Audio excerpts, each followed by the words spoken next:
Hello, everyone, and welcome back to Perpetual Chess. Listeners, viewers, we have a new world champion, Grandmaster Ding-Nepo. There's so much to go through. I'm going to try to keep the intro short. I've been trying to catch people up in case they weren't watching the match, but I feel like everyone's probably caught up. So we'll keep it brief before we bring in our guest, Grandmaster Erwin L'Ami.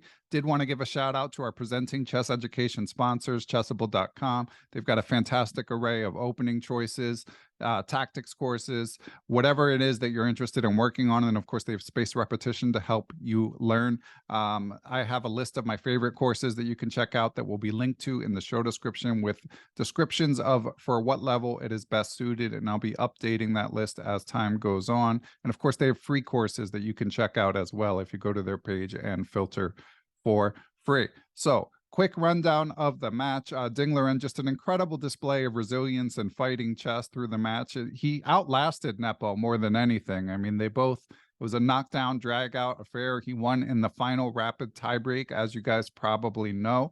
Let's do a quick rundown of what has happened since the last pod. Game 14, of course, was a fighting draw. Ding tried this bishop d2 line in the Nimzo, was worse out of the opening, and he ended up groveling, as we say. He held on for a 90-minute draw. He found in a few situations in the endgame, there was only one move to hold the game, and he managed to hold it. So good job by Ding, and that set the stage for Sunday, 4-game rapid playoff. Game 1 was a banger. Definitely recommend you check that one out. Ding had some pressure. Nepo found this cool concept. He started to counterattack and found this cool concept of a queen sacrifice that could not be taken. But ultimately, the balance was held and the game ended in a draw. Games 2 and 3 were slightly more solid. Game 3 in particular in the rapid playoff. And in the fourth game, I assume you've probably seen a recap if you didn't watch it live. I actually recommend you go back and watch the replay live. Just an incredible moment of a heightened tension that built throughout the game. They got down to a few minutes on the clock. Of course, Nepo was white and was pressing at times. Ding played this legendary move, rook g6, self-pinning his rook to press for a win when they both had less than a minute and a half on the clock. And Nepo faltered shortly thereafter. I think he was sort of in a psychological release mode where he was acquiescing to a draw, and Ding was up material and went for it, and Nepo missed a key idea of kicking the queen off the diagonal, pinning the rook with the c4, and boom, Ding suddenly took control. Nepo still had some chances, but they were both so short on time that Nepo did not find the chances to draw, and we have a new world champion.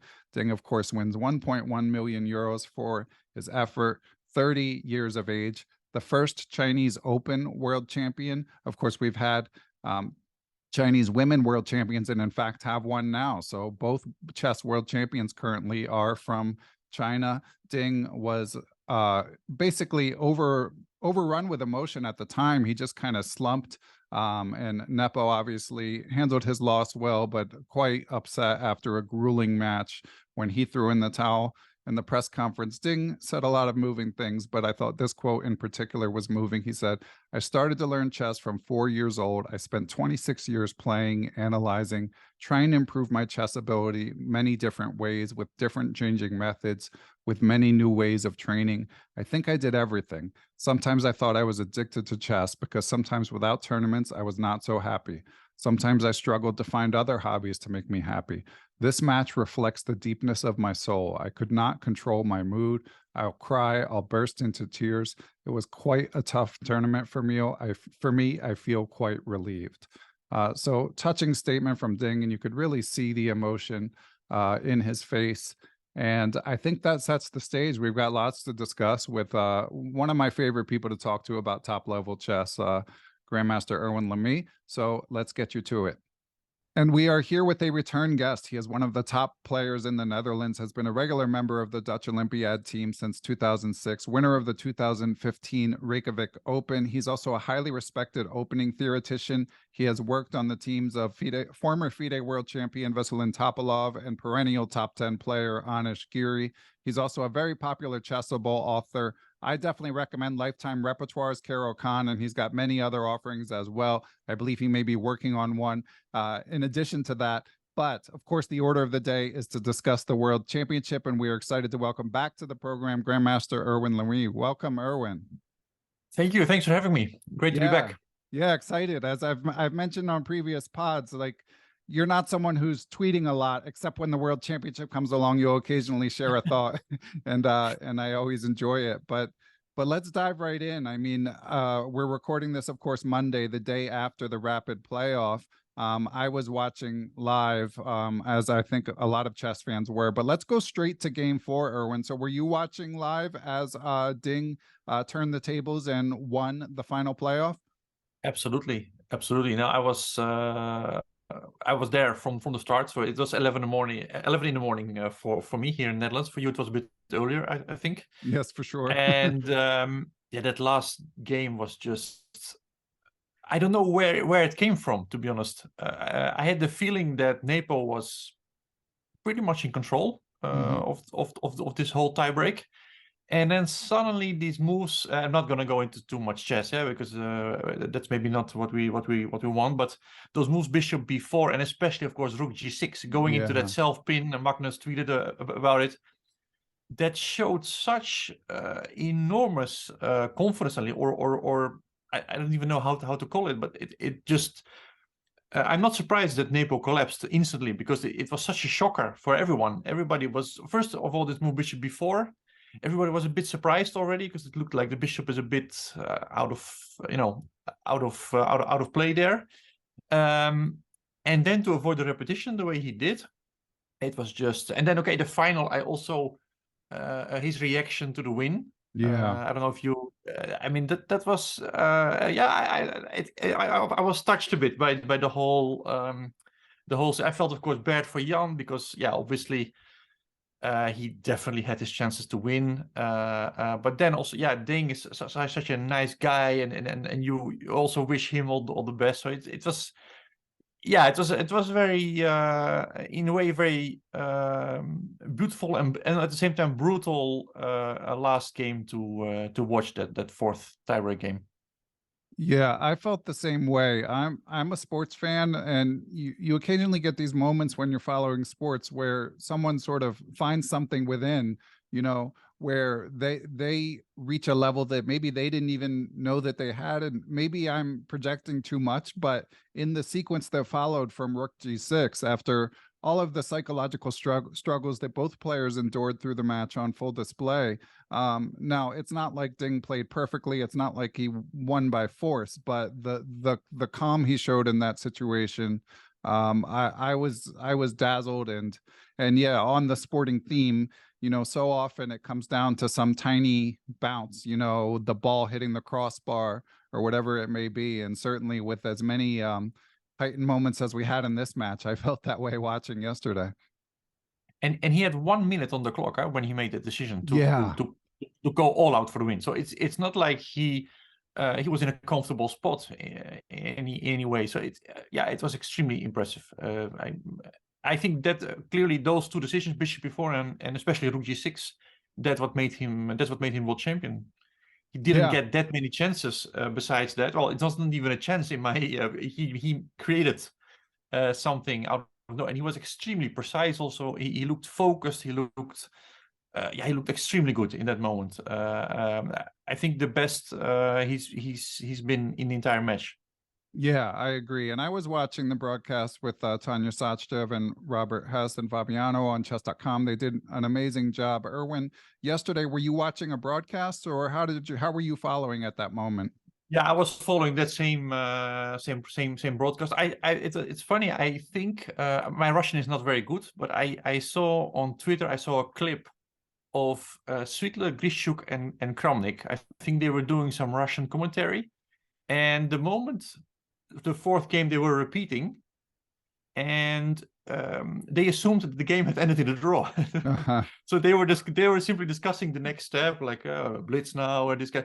They didn't even realize that the game had actually continued. It shows how what kind of decision Ding made there. That's really shocking. But I forgot your question. Sorry. No, but that's exactly what I wanted to get to, because I didn't catch. I was probably on the Levatov channel. I know that Svidler mentioned that he was doing some Yeah. Russian broadcast for that, so I'll have to check that out. But I was also watching the chess.com broadcast, but apparently on the FIDE broadcast with Vishy Anand, they were slightly less shocked by Rook G6, but certainly on the chess.com broadcast, similarly, Tanya and Fabiano were just in the process of dismissing the move as Ding played it.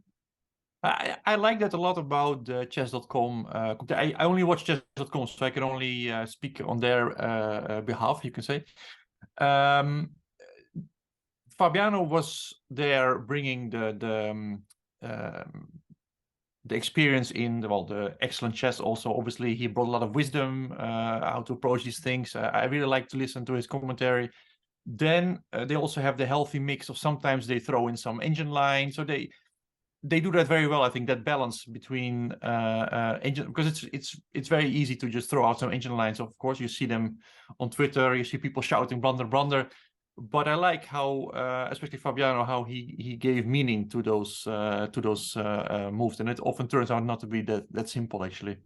Yeah, for sure. And I feel like it's been a bit of a change over the years. I feel like in earlier years of chess broadcast, you often would have the announcers consciously never looking at the engine. But I think as chess has brought in more fans, viewers, for better or worse, are so glued to the engine bar that the announcers, I think, don't want to miss something major. Have you noticed that change as well? Yeah, you can't really ignore it anymore. It's Right. just, it's so powerful. Also, it feels a bit weird if you're talking about something and in the meantime the engine already shows a much superior move, something that's maybe even winning. So you kind of miss even the plot of the game in that way. So it's nice to have both. I think, to have the strong engine on the one hand and somebody who's able to make sense of it. Yeah. That combination, I think, is what everyone's going for now. I think that's very correct. Yeah, that's my opinion as well. I have seen people mention, I mean, as we'll discuss when we discuss formats later, no one's ever going to be happy with, like, you're never going to please everyone, but I think some engine analysis is okay as long as they're predominantly speaking and analyzing on their own, which they are. Now, Erwin, in prior interviews, and you've told the legendary story of witnessing one of the most famous chess games of all time in person, Kasparov-Topalov and Vike. And it makes me wonder, as you watch this moment yesterday, I'm sure you watched your fair share of historic chess moments. How do you compare this one? How do you compare the emotions that it brought about to other famous, especially modern chess games? Because obviously we didn't see like Zurich 1953 in person or anything. No, well, I think you mentioned the Kasparov-Topalov game. That's one of the most historic games ever, and I was also very young at the time, so that leaves a kind of impression that I think cannot be compared to anything else. But certainly this last game, it's going to go into the books, and definitely yesterday I was nervous at some point. I had sweaty hands. I mean, I was really watching with a lot of excitement. So I don't think I can compare it with the game you mentioned, but no, definitely it's big for sure. It's one of my biggest chess moments for sure that I've witnessed live. Yeah, I felt the same way. 441,000 concurrent viewers during game 4 at its peak, according to FM Jack Rogers of chess.com. So hopefully a lot of people shared our feeling of being extremely entertained. But let's zoom back a little bit, because it's one of those, also similar to sports, one of those things where like that moment was so incredible that it can make you forget all the previous moments and all the other times that either player, especially Ding, was sort of hanging on by a thread. And of course, Ding was very fortunate to even be in the World Championship, given the circumstances under which he got into the candidates, the circumstances under which he got from the candidates to the World Championship. But I'm just curious, Erwin, like, were you watching live throughout the match, and what was your impression of the classical portion of the match? Yeah, before the match I thought that I might still do some other things as well, but it turned out that I was mostly just watching the match. Right. It's just too interesting not to follow it. It's just great. And yeah, Ding, of course, initially he had such a tough time. I think he was asked at the final press conference if he regretted anything, and he said something along the lines of that he won, so he felt like it's all fine. But I think for the future, this experience will be so big for him, because I think next time he'll be able to settle in much more easily. It was just so shaky at the start. It was almost painful to watch. I remember his first press conferences. Yeah, he just looked so unhappy with everything, with his play, with being there. So once again, I forgot your question, but well, I mean, I want to follow up on that. My question was relating to just your overall impression of the classical match, but let's come back to that in a minute, because I do feel like that was that made him so relatable, and then it ended up sort of tracing this arc, because it looked like he could have just been knocked out right at the beginning, and he kind of finds his footing, but then there are many moments where he could have fallen, and then for him to win at the end, I mean, I saw someone on Twitter say like they could turn this into a movie, and it really did sort of feel like they should. a sports movie.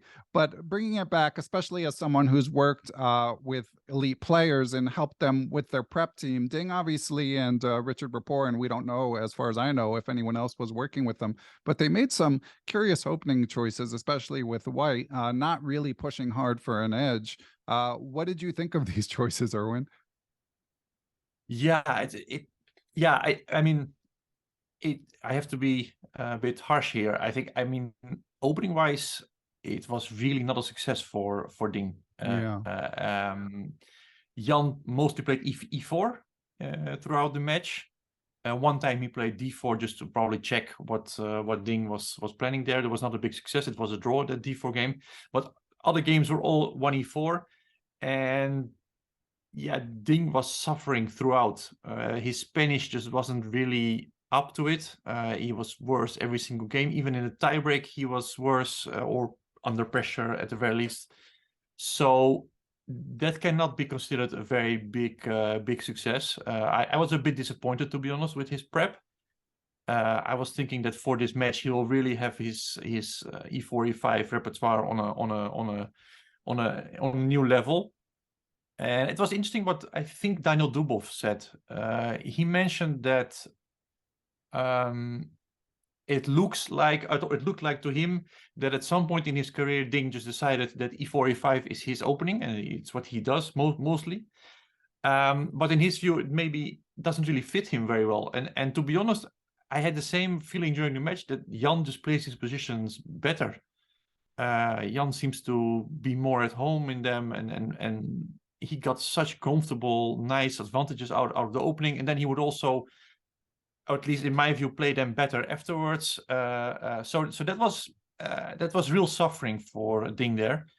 And with White, he had these experiments. Well, the H3, not a lot has been said about that move. Of course, it's a move. You can make that move, but it didn't really turn out to be a big success. Especially because I think at that point in the match, he wasn't yet settled in. So I think I speak about game 2 now, which he lost with the white pieces. He played that move H3 on move 4. And I think you do that in a moment where you are feeling, confident, when you're settled in. And at that moment, he was actually very shaky. Psychologically, it looked shaky. So I was a bit surprised with that choice. I think you can play it. There's nothing wrong with the move. I mean, White is not worse by any means, but I think to go for that sort of fight where you basically say, well, I take us both out of book, and we just start playing, that it felt a bit wrongly timed in a way to me. For example, the Londons that he played later the color systems that he played later in the match, that's a bit more restrained. He could easily have played that as well early on. So, but overall, I think opening wise, preparation wise, Nepo was definitely leading. As I think that Ding, he couldn't really compensate with the white pieces the minuses he got with the black pieces. Of course, with white he also got some pressure in, but I felt that Jan was definitely superior in the opening. It had a quite serious impact on the match also, I think. Yeah, and the surprises were coming so early, which to my mind, I mean, you would be able to speak to this better than me, but the earlier you deviate from sort of main moves, the kind of more speculative it's going to be. You know, when he's going like 4H3 and 3C3 in the rapid playoff, even the bishop D2 line against the Nimzo, obviously that's not as obscure, but I mean, it, as far as I know, doesn't have a very good theoretical reputation. So it was almost to me like an unprecedented level of sort of punting with the white pieces. Do you Yeah, though share that? the difference, though, I think between that move H3 that he played and those E3, C3, I don't know how to call them, systems that he played later on, because those are, at least you could say, relatively solid. You can make normal moves there and you will get a game. In H3, you really have to prove something. It's something. Right. It's kind of a different type of game that you're aiming for there. So it's in a way more risky than Yeah. what he did later on in the match. Yeah. I mean, chess principles 101, you're moving a side pawn on on move 4. So Yes. No, um I think he just, of course, Jan, he had, I think, a very clear repertoire for black. I think he didn't, well, we don't know what he wanted after e4, but I mean, I don't think he planned to deviate much from his plan that he had against Carlsen. So he just wanted to close the game with black, which is a normal strategy. You could see that in his black games in 1d4, for example, he was going for the same things. And I guess Ding just didn't find any good ideas against the Catalan, so that opening was out in yeah. a way, and so he just reverted to these sidelines, which is a decent strategy. I think it's yeah, pretty decent strategy. And of course, another big difference this match compared to the previous matches with Magnus Carlsen, for example, is that when Carlsen played, the opponents were automatically well, Carlsen was a big favorite in all of his matches. He's just the strongest player in the world. Still is. There's no nothing changed. And of course, his opponents knew that as well, so they wanted to keep the risk to a minimum. And that meant that both with white and with black, they with white, Nepo against Carlsen didn't take much risks, was playing relatively solid, tried to press a little bit, but if that didn't work, he would shut the game down. With black, he also tried to shut the game down. So those games were very dry in a way. Those were not the very most entertaining matches of all. Also, the match with Karyakin, the match with Caruana was more playful, but still. But here you had two players, Ding and Nepo, that were sort of equal. And I think they both felt that they can win this match, that they can beat the opponent, and so they went for much more play in the opening phase of the game. They really tried to make a game, and that was, I think, the big difference with the previous matches that we saw. Yeah, and it seemed to reverberate. I mean, it seemed to have an impact throughout the game, obviously, when they were on such a unfamiliar ground from early in the game. I mean, Yeah, that gets their decision making completely changes. I mean, if you of course, psychologically it's difficult. If you play someone that you know is stronger, it's going to impact you in a way. You're going to make slightly safer choices. You're going to take a little bit less risk. But here they both felt they can win, and it showed. They really tried to keep play in the position at all times. Yeah. With Nepo, I also thought it was fascinating because whereas with Ding, you could see sort of confidence waxing and waning, and you could feel the clock ticking. And with Nepo, it was often the opposite. And of course, that's been the line on him for many years, that he can be impulsive at time, move too quickly. But even Fabiano was pretty unsparing in some of the things he said during the course of the match, like, you know, things along the lines of, doesn't he know this is a world championship match, you know, because there would be moments where there's a key sequence and he would just blitz out another move. Like the moment where he played pawn to e5 in game 14 comes to mind, when he really had Ding on the ropes. I'm curious, as someone who's worked with top players, or when have you ever had a moment where you're trying to help bring about some sort of behavior change? I'm guessing not, given the players you've worked with, but I am curious. That's the thing, right? I mean, top players, they are top players for a reason, and Right. Jan especially. We had last Saturday we had Jan Timman coming to the Max Euwe Center to comment on the 14th game, Oh and wow. he also mentioned that Jan's strengths are at the same time his weaknesses. Hmm. He can sometimes be so strong and fast, and this is so impressive. Anish also mentioned this, that he played Jan both at his best and his worst, and the difference is enormous. If he's at his best, he can be more convincing than Magnus. He can be incredibly strong. He plays with a lot of power, makes fast decisions, good decisions. But yeah, as Caruana said, that will also mean that sometimes he will make those fast decisions and they will be awful. And it's hard to say. I worked with Topalov. Topalov was always extremely confident, and sometimes I would also think, well, maybe he can be a little bit. But at the Right. same time, yeah, that confidence made him the player that he is, and each top player has his own strengths and weaknesses, her own strengths and weaknesses. And it's very hard because you don't want to take away those things either. For Right. example, if you're gonna tell Jan, well, you should take your time, then he will also lose a bit of that edge that he also has. So it's a very delicate thing. I understand what Fabiano said because, of course, I also saw those things in passing, but it's also at the same time what makes Nepo very special player. So it's hard to say. I should say though that I felt that Nepo psychologically was a bit stronger than last time. I mean, he had a lot of losses to deal with, and some were extremely ugly. Maybe the most important part was that he was never behind in a match. But he did have to deal with a couple of rough losses, and he managed quite well, I think. So that is. I mean, I think he probably took some lessons from his match with Carlsen in that sense. Yeah, yeah, he definitely showed some resilience. But yeah, I do just find it endlessly fascinating. And he did say, I think it was in yesterday's press conference, because as he sort of, obviously it's going to be a long time for him to process what happened in that match, as it is for those of us who didn't play in it. But as he looked back, it seemed like he was more regretful of the classical phase than anything that happened yesterday. I think he sort of, as any sportsman would, that once it goes to a playoff like that, anything can happen. And he did say, there were probably some moments where I could have taken some more time. But, and again, I'm paraphrasing, but he said, but if you see a move that you just feel is the right one, it's hard to sit there and keep thinking. And I felt like that was a real glimpse into his psychology. I mean, and as you say, that's what makes him so strong. That, I mean, first of all, the immense calculation prowess, but also sort of that overflowing confidence.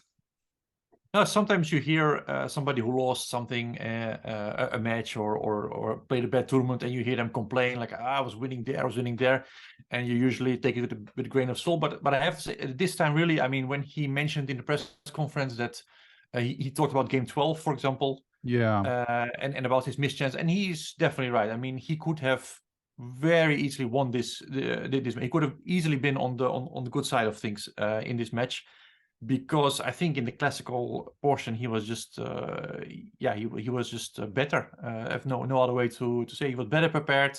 He had some excellent positions, and in game 12 he could have finished it. He Yeah. could have finished the match. That was a crazy game, which ended with that inexplicable F5 move. Just biggest blunder in the match, and I think that tilted the match to a large extent. And yeah, of course, the tiebreak for rapid games, there's nothing much to say. I heard a lot of people say that Nepo should be a favorite there, but to me, they both played a lot of rapid games. They both played in this Champions Chess Tour. They are very known to the format, both of them. Ding is, I think, also an excellent rapid player. So I didn't see much of. I really thought it's just 50-50, just a torn course, and could have easily gone the other way on another day. Yeah, But in the classical portion, yeah, I agree. Nepo just could have taken it. I think. yeah, well said. And on hearing you discuss the rapid, it makes me think I had this thought yesterday, and I also saw someone tweet it, so someone else had this thought. It almost felt to me like they were playing better in in the rapid, and you'd be more qualified to judge this than me. So, do you think there's any merit to that? No, I thought they played. I thought it was a very high level tiebreak. I mean, no obvious blunders, no weird things. Well, that sequence we spoke about of Ding, that was simply very high level chess. So yeah, I think they both played an excellent tiebreak. I think they managed somehow to take that last bit of energy they had and they threw it all in the tiebreak. I thought it was a very good, very high level. Yeah, completely agree there. Yeah. Yeah, and game one in the tiebreak was absolutely riveting. I mean, of course, Yeah. Ding wasn't going to play the queen. It wasn't going to take the sacrificed queen, but you have to find that knight b5 move, and the fact that Nepo even stirred up those complications was impressive. Yeah, you could of course say that this rook b1 move was a mistake, but okay, mistakes are made in Yeah, in a rapid game. That happens, and it was a beautiful idea by Nepo, 95 and b6. I mean, yeah, this is rapid chess, and he found those resources. Rook h5, he really went for it there. So, yeah, very impressive. I thought it was an excellent tiebreak. So in that sense, I also think that Nepo has nothing to feel bad. Of course, he'll be annoyed that he lost that, but he played a fine tiebreak. I think that's why I understand that he really focused on classical, because that's where his chances were. yeah. And if he never becomes world champion, you do sort of feel like as the years go on, game 12 is definitely that's what he'll think Yeah. about. And yeah, I mean, as I mentioned, I mean, -3. I mean, the engine, of course, is a crude way to evaluate, but a 3-point advantage where if you win, all you need to do is draw one of two games. I mean, it's just like Ding's odds at certain moments were were tiny to pull off what he did. So we've got questions from Patreon questions from friend of the pod Han Shu, also relating to the psychology. So I think it's a good time to dive into those, Erwin. So and thanks for, as always, for helping support Perpetual Chess, Han. So he asks, he's got a couple questions. Number one is, in coaching Anish Giri, what would you do to prevent a Ding freeze, which is game 7, and a Nepo self-destruct like game 12? So what would you tell players? The Ding freeze he's referring to, of course, is where he just sort of watched his clock wind down and ended up making a colossal blunder to ruin a decent position, and the Nepo self-destruct we've already been discussing. So anyway, go ahead, Erwin. Yeah, the good thing is that he asks what would you do in the case of Anish Giri to because Anish he is very balanced in that way. So Yeah. he doesn't have crazy time troubles, crazy freezes, he doesn't play too fast and then blitzes. So he generally, his time management is quite good. And I say I'm happy that he asked about Ani, because I honestly, it's also quite hard for people who have these issues Yeah. to get rid of them, because they're so, I mean, they're already top players, so it's so deeply ingrained in their system. And we spoke about that before. It's also part of what makes them strong, what makes them good. So I don't consider myself an expert in this kind of thing. So I'm afraid I don't really have a clear-cut answer. I think what I do think is that you have to treat these things very delicately, because if you start rigorously just telling someone to spend more time on the clock, or to do this or do that, it might change their entire system of playing the game, and that's something you don't want to do. I think. Okay. So is this something that Anish has worked on? I mean, I agree. His psychology seems remarkably strong. You don't seem, I mean, we all have an occasional blunder or something, but he's not, no self-inflicted wounds for the most part. Does he have a sports psychologist that you're aware of, or is it just sort of that's his natural disposition? I think it's just his natural disposition. Like you say, yeah, no, it's something that he just yeah, just like Nepo, he's this person who's on fire very easily on the board, and he's just very calm, very restrained, very. So I think this way of playing comes natural to him. It's who he is. It's his personality that comes out on the board, I think. So yeah, that's also very much what it is in a way. If you're speaking about changing such things, you really have to change it on a very personal level. So I really, like you say, sports psychologists. I think those are the type of people that can help in this kind of situations, because it's really something that you have to change on a very deep level if you want to change something about your psychology as a player. Yeah. And the Nepo self-destruction, I mean, of course, as we mentioned, he does have one clear psychological shortcoming that is also a strength at times. But to me, I don't know, that felt like such a unique moment. Like, he's not someone that where the lights often get too big, and he often kind of blows a strong position.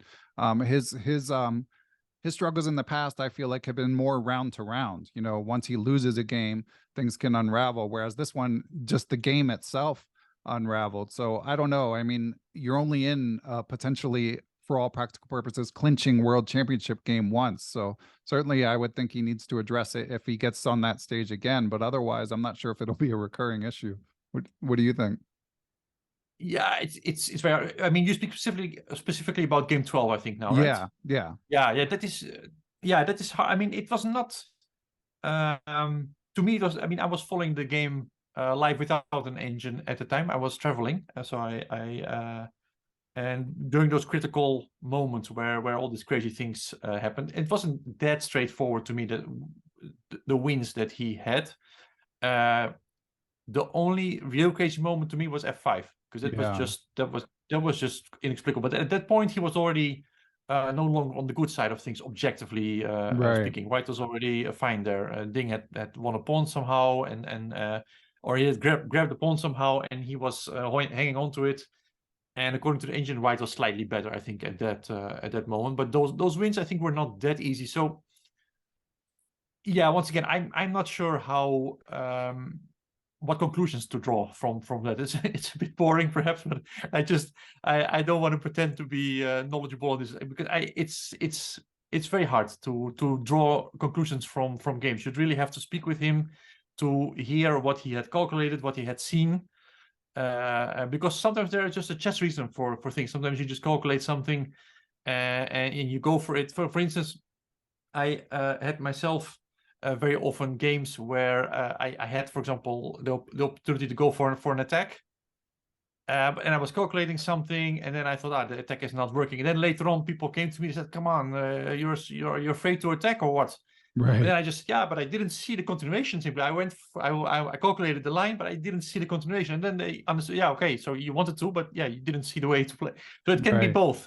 There can be multiple reasons why somebody doesn't make the right move. So you really have to speak with the person, see what the thoughts were during the game, and then you can maybe draw the right conclusion. But from our perspective here, it's very hard to say too much, I think, about it.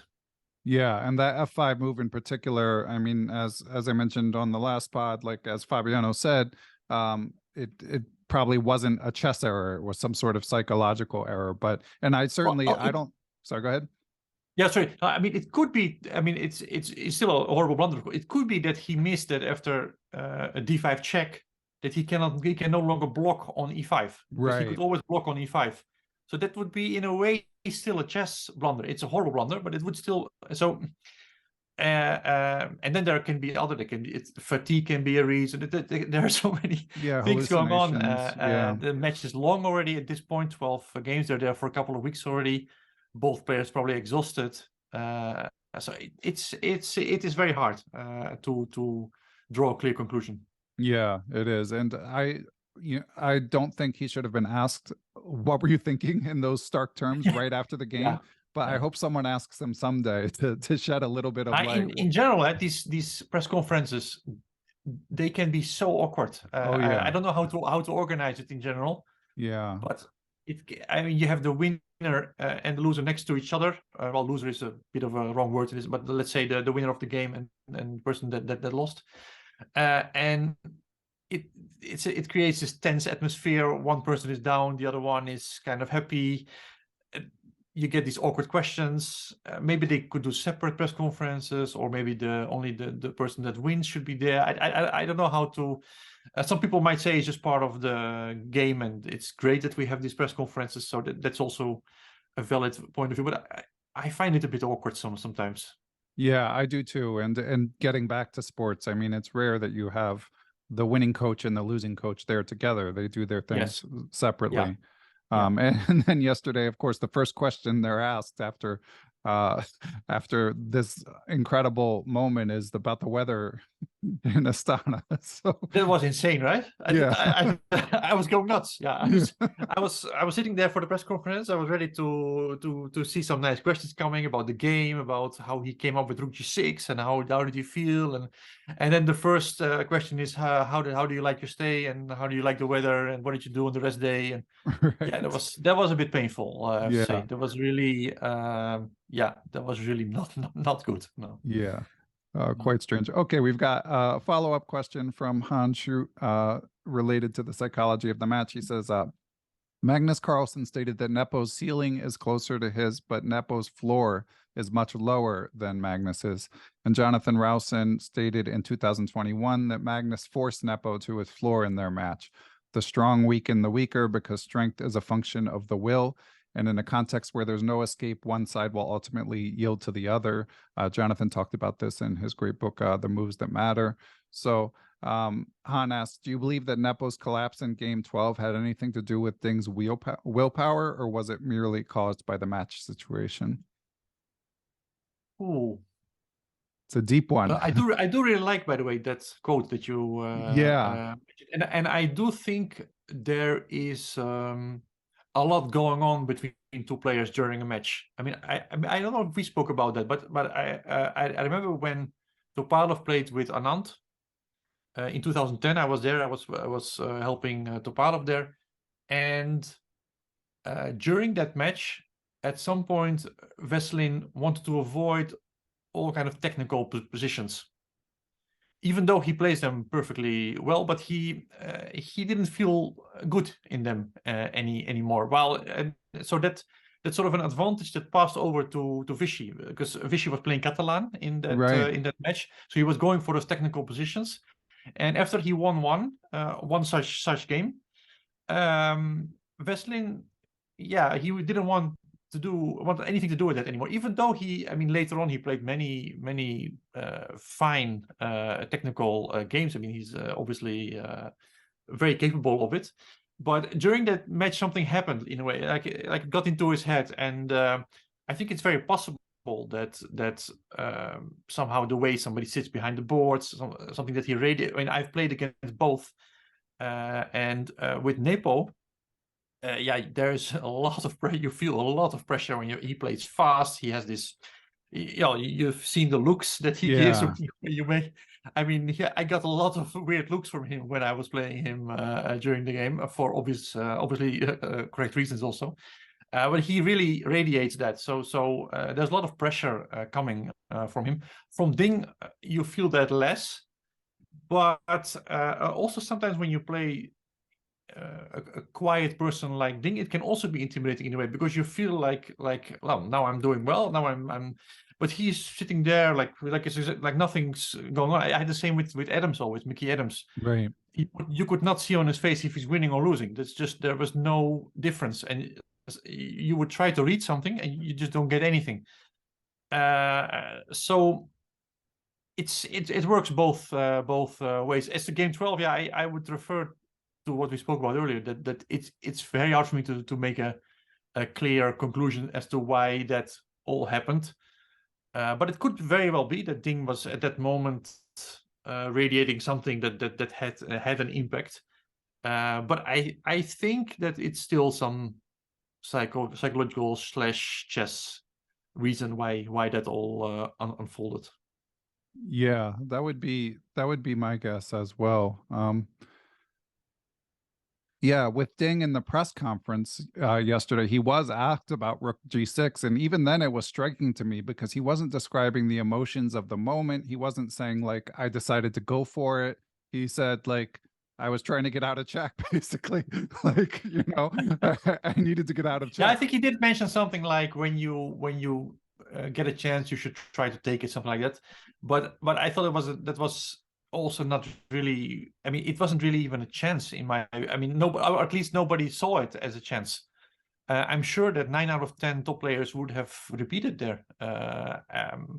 Like I said, that Russian commentary, they assumed the game had ended because they were Yeah, repeating a couple of times, and they thought, okay, this is a draw. I mean, nobody's gonna continue. But so yeah, he created a chance out of nowhere, essentially. And I like that it's true, when he was asked about it, he didn't, I think, see it himself as a special moment. He just thought, right. yeah, Rook six. And I think that shows a bit his character. I think he just, for him it was completely normal what he did. That's probably why he's world champion now. Yeah. All right. Well, we got to take another break. And then when we're back, we're going to discuss everyone's favorite topic, World Championship match formats. Okay. And we are back. And Erwin, as I alluded to, people love to debate this. I had tweeted out yesterday that I'm on the record as not being against rapid playoffs. I think they're basically a necessary evil for the most part, although I don't mind the idea of going back to where the defending champion needs to be beaten to lose his title so that there's more of an imbalance in the match. But I wasn't, even though I was excited to watch a Blitz playoff, to me, it felt not right when it looked like we were heading towards a Blitz playoff. I know you're someone who loves chess history and the long sweep of classical matches. So where do you stand on, like, how did you feel watching the playoff yesterday in terms of the format? Yeah, I think it's a necessary evil. I mean, they extended the matches with two. We play 14 games now, so there's enough time to make a difference in those games. It's in a way a miracle also if you see how the match progressed. The final score was 7-7. Yeah. I mean, it was so crazy that at some point I was sure somebody is gonna run away with it. Yeah, an interesting idea. I always felt it was an interesting idea, at least, is to start with the tiebreak Yeah. before the classical games. So you play 4 rapid games, and then at the end of the match that in case of a 7-7, the one who won the 4 rapid games wins. But I also know the people who are against that.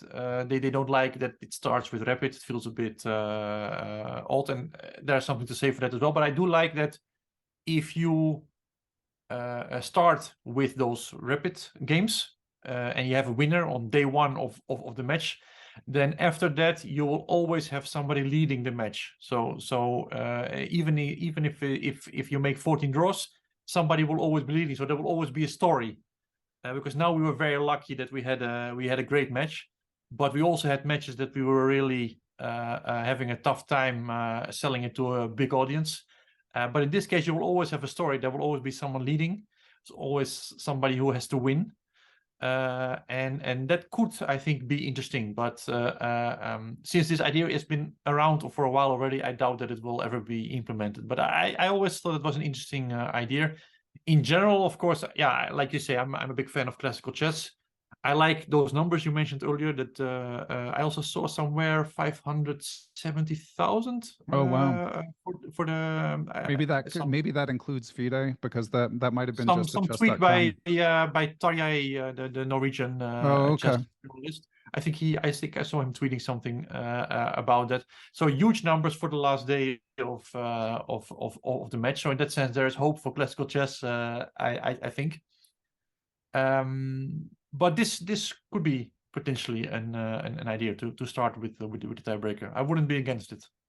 And what about going to Blitz after 4 rapid games? I personally, you know, maybe they need to rest a day. Some people said yes, some people said no. They said in tennis when it's tied, and apologies, I don't remember who said this on Twitter, but they said in tennis when it's tied, they just keep going. And maybe they just need to keep going in rapid. But I felt like, okay, maybe after 4 games you play maybe slightly faster or you wrap it up and do it again the next day. But other people are saying just keep going. But do you feel it should go to blitz after 4 rapid games? Yeah. Ooh, I haven't really given a lot of thought to this, but yeah, to me, deciding it in blitz is definitely very unsatisfactory. Yeah, Yeah. I really would not have been happy to see blitz. But then again, I maybe I'm old-fashioned in this, because when I speak with new generation of players, they probably consider this to be an opinion of dinosaur already. So I don't know. Maybe it's just the way we're supposed to be headed. I mean, I can be flexible about these things. I mean, personally, I like the longer the time controls, the better to me. So if they would next time say we continue with rapid until there's a decision, also fine with me. Blitz feels wrong, yeah, feels very Yeah. wrong. I mean, yeah, and I enjoy a blitz spectacle as much as the next guy. I love the FIDE World and Rapid and Blitz, but it's just so far removed from Yeah, and we have, classical. of course, we have the World Rapid Championship, we have the World Blitz Championship, so it's already a bit disturbing that we also decide the classical World Championship essentially with Rapid. So it's not ideal right now, but yeah, it is what it is, I think. Yeah, and again, very, very entertaining. I mean, obviously it was in Kazakhstan, so that's an issue. I do feel that they could do more to have more events on weekends. They could do, I mean, they did have the tiebreak on a Sunday, which is good, and the final match on a Saturday. But I did prefer when in the previous match they staggered the schedule, so there were always games on Saturday and Sunday. So I think small tweaks like that would be good, and maybe a few more rapid tie breaks. But it seems like this match, especially given the lack of enthusiasm going in, was reasonably successful.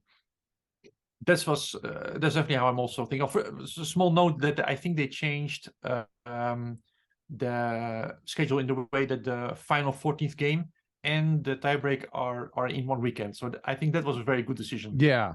Because in the past they had the 14th game, then a rest day, and then the tiebreak, which was a bit of a stretch, I think, and this felt better. But yeah, to come to your question about Carlsen, okay, it's of course a great pity still to me that he decided not to defend his title. It just devalues the whole thing a little bit. But having said that, I mean, it was a great match. I did not I didn't anticipate that I would enjoy it to this extent. Same here. For Yeah. me, it was a regular world championship. I saw it as such, and Ding is to me a true world champion. Yep.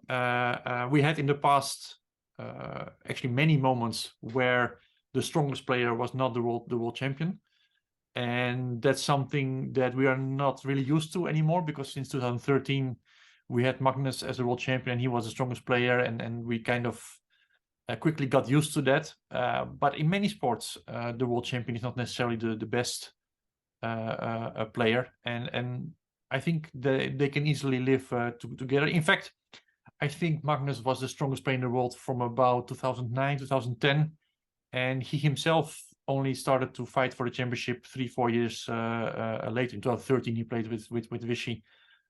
When he was already clearly the higher rated player in those, and we didn't feel that was a bad thing. Vichy was a very worthy world champion as well, despite that Magnus was already the stronger player. So I think I don't think I'm still confident that the World Championship will remain a big event and a very relevant event. And who knows, maybe Magnus will like to try to play against Ding. Maybe he'll come back to play against Ding. That would be great, of course. Yeah, it would. Yeah, speaking of Vichy, he tweeted, it's impossible to praise both players enough. Even today, they went at it with full energy, and the fourth game was so draining. However, Ding survived so many setbacks and saved his best for last. Yeah, and on the topic of Magnus, I mean, it sounded like he was watching based on his tweet about praising self-pinning Rook G6. So maybe it will pique his interest. But I mean, Magnus, obviously, as you say, his place is secure, but the idea of how wide open the next candidates would be is also interesting to me. And whoever emerges from that, unless Ding sort of finds another gear, obviously he's number 3 on the live ratings. He's likely to be a favorite given his experience. But with so many young up and coming players, it feels like it's almost guaranteed to be a pretty competitive match. Yeah, I mean, it's going to be interesting. First of all, well, let's for now assume that Carlsen is not going to come back anytime soon into the cycle, because if he would, then of course he's immediately a favorite to Right. both qualify and win it. But let's say if that's not the case, then it gets very interesting for the other top players, because all the other top players know that now they have a very serious shot Yeah. at it. I mean, before they would be heavy underdog against Magnus. But I'm sure if you ask Fabiano Caruana if he could, if he would be able to defeat any of the 2 players that played here, he would be very confident. He would be, well, not that he would guarantee a win, Right. but Fabiano at his best would be very dangerous for both Ding and Nepo. So yeah, I think it's in a way very motivating for the other top players as well, because they really feel that they have a shot now, and it's very hard. Like if you, on the top of my head, I mean, Caruana, Anish, I think, is also not to be underestimated in this cycle. Firuja is a bit of a, yeah, it's a bit unclear. He doesn't play so much, of course, but he's of course also definitely very much out there still. Then Nepo, I mean, won 2 candidates, so it cannot be excluded for a third one either. Yeah, I think those are the 4 that I would put on my short list. And still, you have others as well, of course, that could easily do it. Yeah, and then you have all the young bucks who tend not to be in the top 10, but in the top 25, top 30, and potentially rising For the them, young. it'll mostly be about qualifying for the candidates. I mean, it's not so Yeah, easy for them to get in. I mean, they have Isle of Man, of course, they have the World Cup. So you might see some, well, surprising, I'm not even sure it's surprising, but some surprising qualifiers from there. But it's a bit harder for them to do it. I guess they have less invitations. So also, for example, Anish will play a lot of classical events this year, so he will get very high in this tour standings, which right. gives him a good chance of qualifying as well. Yeah, it's a bit hard to predict, of course. But those 4 names I mentioned earlier, I think they have every reason to be really going for it right now. Yeah. And then you mentioned the World Cup. Of course, Magnus loves the World Cup, so it's going to be especially messy. It was already messy when he's the world champion, but if he plays in it and there's candidate spots on the line and he doesn't want to play in the candidates, it's going to be even Yeah, no, messier. he was already ruining people's dreams there when Right. he was when he was a world champion, and now Yeah. he's going to ruin them even not even eager to qualify for the title anymore. But he does want to win it maybe, so it's possible that he will again play it. Wouldn't rule it out at all. Before, I always felt it's a bit weird, by the way, that he was allowed to Yeah. participate. And it's the same thing in Isle of Man, the Grand Swiss. I also thought he should not have been allowed to play there. I mean, he's the world champion, and he influences the cycle there. And that's by the way not his mistake. It should Right. simply be in the rules. I think. I understand that he likes to play them. So if he's allowed to play them, then to play it is of course fine. But I think that from the perspective of FIDE, that should not have been allowed. But now that he's no longer champion, yeah, he can play anything he wants. Grand Swiss, World Cup, and he can try to win them again. Yeah. Yeah. And on the topic of the World Cup, I mean, again, I love it as a fan, but I have heard the criticism raised that it's a very mixed format. I mean, it's a short classical match and then it goes to these faster games. So I have heard it mentioned that it's not even the most natural fit to be a qualifier for the candidates. So maybe the solution would be to have other methods into the candidates, and then Magnus can play that to his heart's content. Yeah, it's a bit more random. If I think was the main objection against the World Cup. And on the other hand, yeah, I think if you win something like the World Cup, it's a nice way to get in. I have no objections against the World Cup. I think it's a nice event. Everybody likes to follow it. It's super strong always. So I personally don't have anything against the World Cup being a qualifier for the candidates. And I also kind of like even that there are different ways to qualify for the candidates. So I have no objection against the World Cup being one of them. Yeah. Okay, well, Erwin, I mean, amazing match. So, any final thoughts about like how we might look back on this years down the road? Like, how do you think this will be viewed? No, I just hope, and I'm sure that will be the case. I hope that Ding will not change at all. That he will remain the same sympathetic person that he is.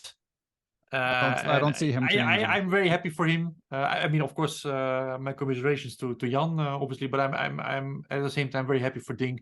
As he mentioned in the press conference, he started playing it worked for 26 years, tried to, to reach his goals. He managed now. I thought it was a beautiful story. It was a beautiful match, extremely fighting.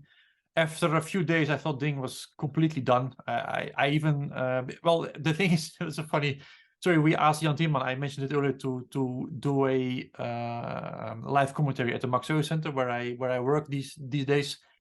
And I was afraid that the match would end prematurely because we had this date set, but the match could easily have ended before game 14. And then, especially after the first couple of days, I was sure.